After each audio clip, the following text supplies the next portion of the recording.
La noticia del momento en nuestro país tiene que ver con la salud, tiene que ver con la nueva ministra de Salud, luego de que el presidente electo Gustavo Petro anunciara que en su gobierno se van a acabar las EPS. Después de eso han surgido reacciones desde distintas orillas y por eso hoy a Contrarreloj queremos hacer un análisis. Justamente les contamos qué tan viable es ese anuncio que, entre otras cosas, Paula, ya habíamos analizado aquí en Contrarreloj. Buenas tardes, y ¿a quién saludamos hasta ahora?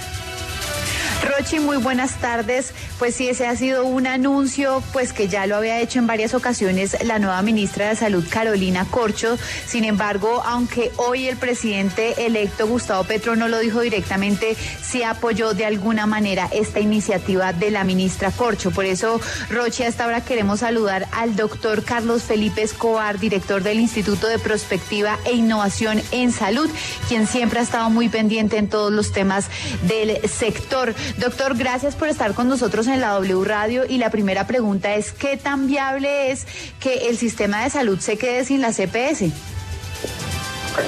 Buenas tardes, Rochi, buenas tardes, Paula, y toda la audiencia de la W Radio. Bueno, hay sistemas de salud en los que no existen las EPS. De hecho, nosotros aquí en Colombia tuvimos antes de la ley 100 un sistema que no tenía EPS. Entonces, de ser posible y de que puedan existir y haya ejemplos en el mundo, por supuesto que sí.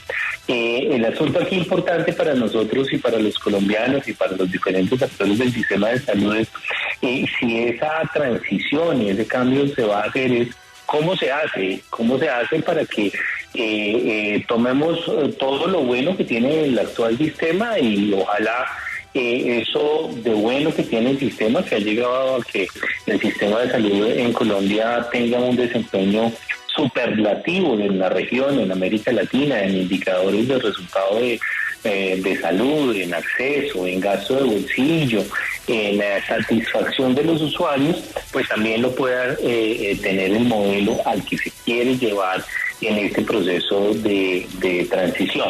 De manera que uno tendríamos que resumir que lo importante ahorita, como en cualquier reforma, Paula, es entender cómo se hacen las cosas, a quién se convoca, cómo se hace ese proceso de transición, y cómo se suplen los roles que venían desarrollando pues los actores que quizás desaparezcan o tengan que reemplazar su papel en el futuro sistema.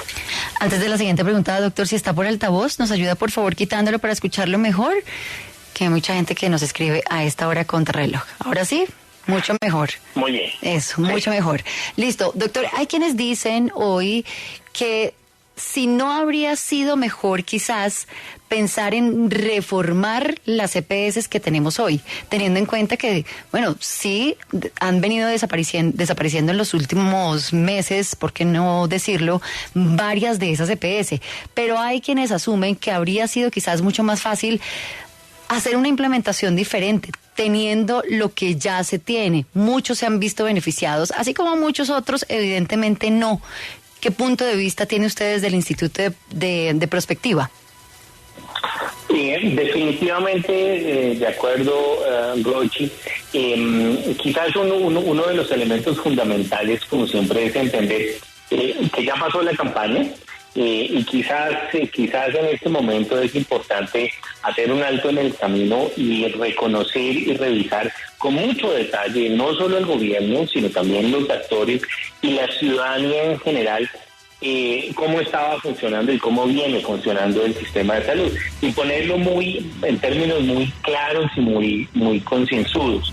Si somos francos, efectivamente muchas EPS han tenido dificultades muy importantes, ha habido dificultades de corrupción importantes que han generado los cuestionamientos que todos escuchamos durante la campaña.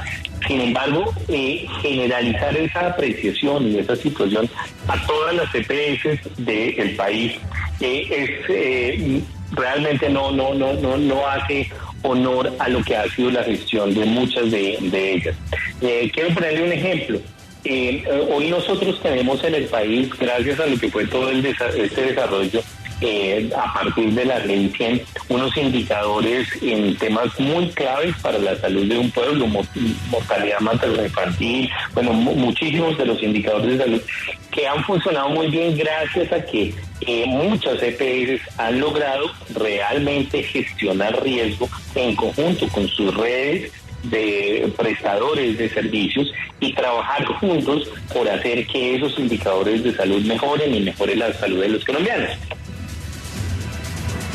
Sí, doctor Carlos, pero entonces, ¿cómo responder a esas críticas cuando realmente la deuda que tienen esas EPS liquidadas al sistema de salud y al Estado y a los colombianos en general supera los 9 billones de pesos? Entonces, ¿cómo argumentar esa sostenibilidad de las EPS en el sistema?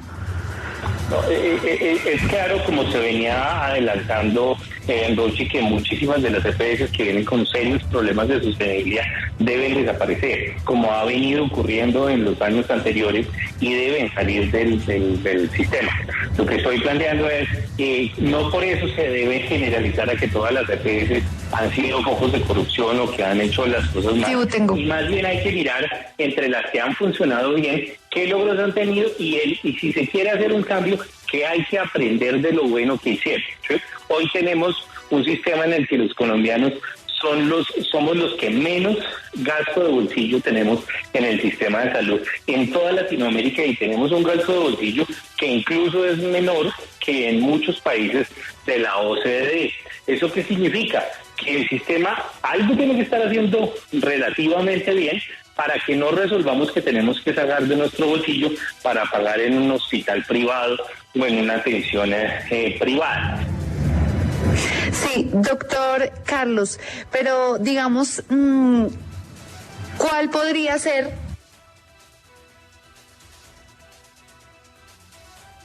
Bueno, perdimos contacto con Paula, pero hay otra gran pregunta que se hace hoy en día a la gente a través de las redes sociales y tiene que ver con lo siguiente, porque esta mañana el presidente electo Gustavo Petro explicaba la diferencia entre cobertura y acceso a la salud. Pero no todos lo tenemos claro, doctor. ¿Cuál es esa diferencia entre estar cubierto en una EPS, y justamente tener ese acceso que hoy definitivamente mucha gente no la tiene? Una cosa es poder llamar, pedir una cita, otra cosa que se la den y que lo atiendan. Sí, es correcto, y yo creo que usted casi que ya dio la respuesta. Cobertura es que yo pueda tener la posibilidad de acceder a una en caso de que yo pueda llegar a un centro hospitalario, ¿sí? Cualquiera que sea el nivel, me reconozcan y me presten el servicio. Eso es la cobertura, que yo esté afiliado a algún tipo de sistema de aseguramiento que permita que me abran las puertas y me atiendan, ¿sí? En acceso es distinta la historia, es decir, en cobertura efectivamente estamos prácticamente en el 100% de cobertura, es decir, todo colombiano que necesitara podría acceder al servicio, pero la situación real es que tenemos pues muchas regiones apartadas, muchas situaciones en las que efectivamente el paciente no puede acceder a ese servicio al que en teoría tiene derecho. Y eso en parte tiene una explicación en la forma de estar organizado el sistema y en la forma en que también el país tiene sus situaciones de geografía, de acceso a otros servicios como son la justicia, la educación, la misma presencia de la fuerza pública, que evidentemente hoy sabemos que no está presente en todos los territorios y en todas las regiones. Entonces, por supuesto que la organización del sistema de salud no resuelve esos determinantes muy complejos para que tengamos acceso a todos los servicios que en teoría tenemos derecho a tener acceso. Sí, doctor Carlos, ¿cuáles serían esos riesgos económicos para el sistema, para el gobierno como tal? ¿Se podrían venir demandas en caso de que esta propuesta se convierta en una realidad? Bueno, eso depende, como le decía, Roche, mucho de cómo se haga. Yo creo que también en otros espacios el presidente Petro y su equipo han hecho y han hablado mucho de hacer unas transformaciones concertadas con los diferentes actores.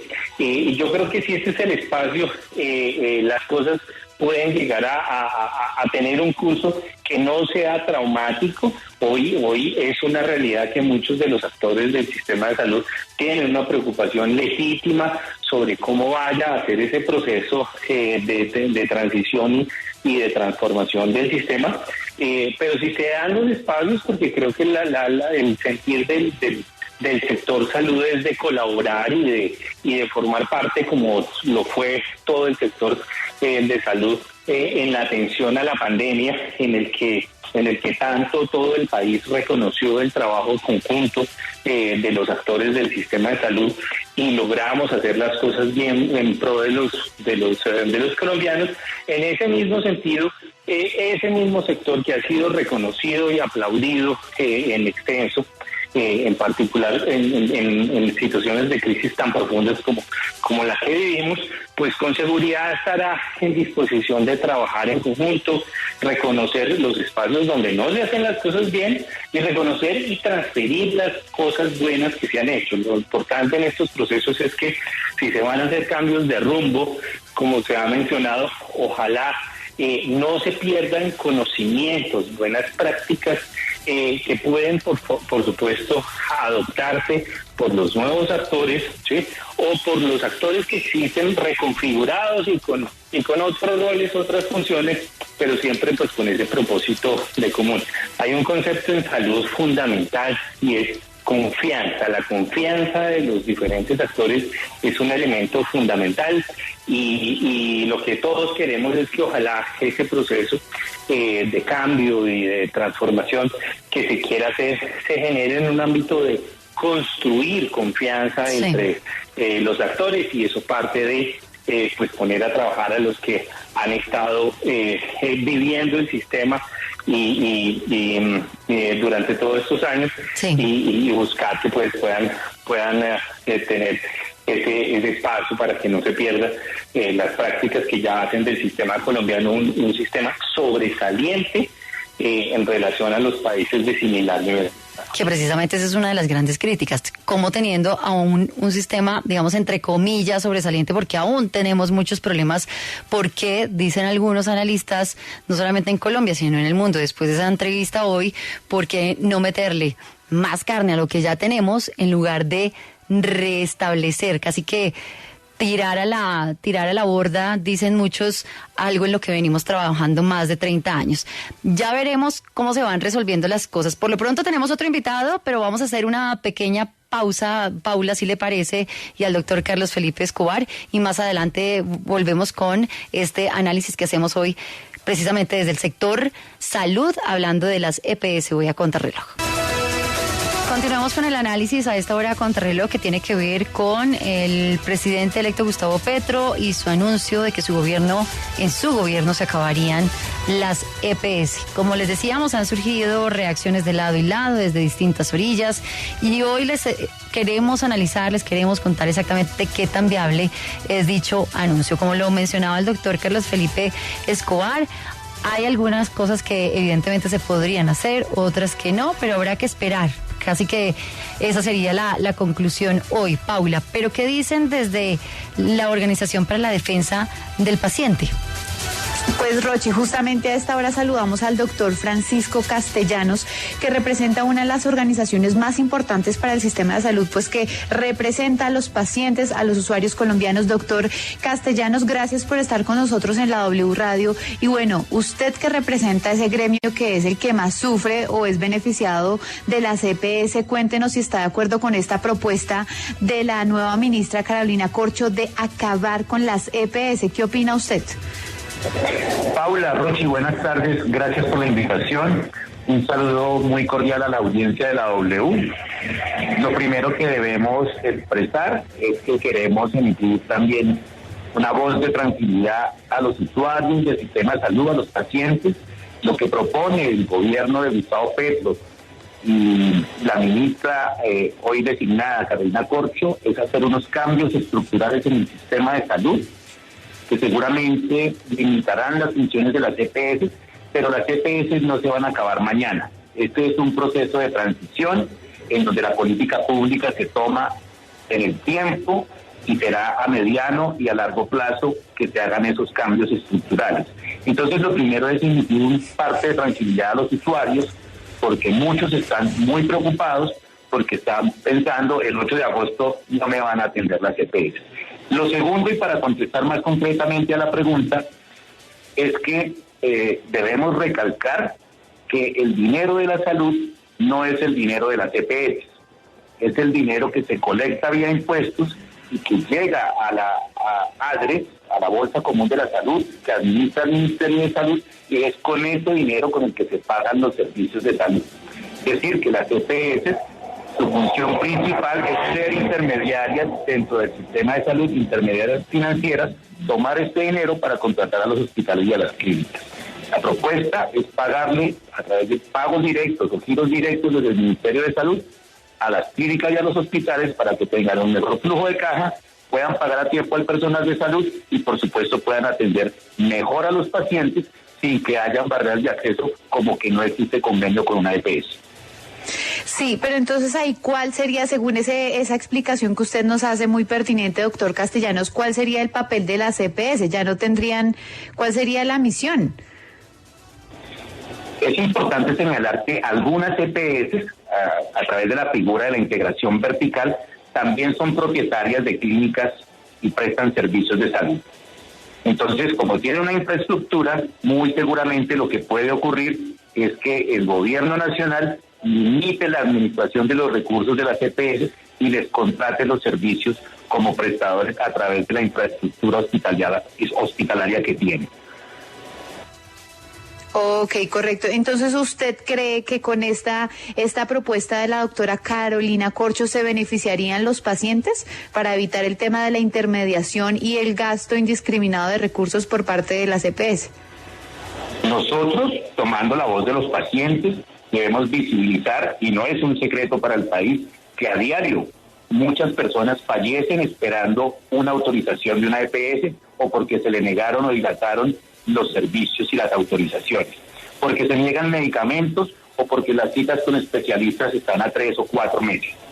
Esto justamente es lo que se quiere acabar con esa intermediación, que sea a través de ese giro directo, que se puedan autorizar también de manera directa esos servicios, para que las personas no sean tratadas en las clínicas y en los hospitales de acuerdo a su capacidad de pago, sino que puedan acceder fehacientemente a su derecho a la salud. Aquí recordemos que el gobierno electo ha propuesto que el derecho a la salud tenga, el acceso a los servicios se tenga desde ese derecho fundamental a la salud y no a través del negocio. Lo que se quiere, pretende y se propone acabar con el gobierno es ese negocio que tienen las EPS que se lucran y les importa más el ánimo de lucro que atender a las personas, incluso que la vida de las personas. Sí, pero en ese sentido, doctor, como usted dice, no se van a acabar mañana, pero sí vienen en un camino de acabarse. Pero en ese sentido hay muchas personas que dicen, ¿y ahora cómo vamos a hacer? Porque si usted voltea a mirar a la derecha o a la izquierda, ve cualquier cantidad de hospitales públicos en este país que no funcionan. Entonces, ¿uno qué le dice a la gente? Ese yo creería que es uno de los grandes temores, porque la plata durante todo este tiempo evidentemente no se ha invertido en fortalecer y en mejorar los hospitales públicos que tenemos en Colombia. Hay muchas falencias, no hay dinero. Entonces, algo se sopesaba para muchos con las EPS y ese negocio del cual usted habla, a dónde llegaba ese dinero. Ahora, ¿cómo hacer para que esos hospitales públicos verdaderamente sí funcionen, lo que no han funcionado durante muchos años en el país? Justamente, Rochi, lo que se trata es de administrar mejor los recursos. El dinero sí está, el dinero llega a la ADRES, todo vía impuesto todos los meses. El dinero se le paga a las EPS de manera anticipada por unidad por capitación, es decir, por cada afiliado se le destina un recurso. El dinero está, lo que pasa es que está mal administrado por estas entidades privadas. Por supuesto que se debe fortalecer la red pública hospitalaria y esa es una parte muy importante de la propuesta del gobierno electo, es fortalecer, entregar recursos a esos hospitales públicos que se vinieron a menos justamente porque las empresas privadas tomaron los recursos públicos de la salud de destinación específica para fortalecer sus propias clínicas y no pagar a tiempo a estos hospitales públicos lo que les causó gran afectación, y muchos están por eso en ese estado de inoperatividad. Sí, doctor Castellanos, entonces con ese panorama que usted nos plantea, ¿se podría decir que desde hace mucho tiempo esa política de gobierno de la Superintendencia Nacional de Salud fracasó completamente? Fracasó, y lo hemos evidenciado también en el tiempo. Recordemos aquí también algo muy importante, y es que las EPS que están intervenidas por la superintendencia, que están bajo medida especial de vigilancia, y las que fueron liquidadas, adeudan casi 10 billones de pesos a los actores del sistema de salud, esto es a las clínicas, hospitales y proveedores de servicios de salud. Esa plata se perdió. Entonces, si las EPS hacen un muy buen trabajo, como argumentan los defensores de estas entidades, ¿por qué se pierden 10 billones de pesos? ¿Dónde están? ¿Y por qué se quiebran esos proveedores pequeños y esos hospitales públicos y esas clínicas más pequeñas? Aquí hay una reflexión importante que se debe hacer, y desde la organización vemos muy bien que la política pública se encamine a un cambio estructural que elimine esa intermediación financiera para que los recursos lleguen directamente a las clínicas y a los hospitales, lo que permitirá también pagarle a tiempo al personal de salud y, por supuesto, redundará en una mejor atención oportuna para los pacientes. Bueno, pues doctor Francisco Castellanos, director de la Organización para la Defensa del Paciente, muchas gracias por estar con nosotros a esta hora a Contrarreloj. A ustedes muchas gracias.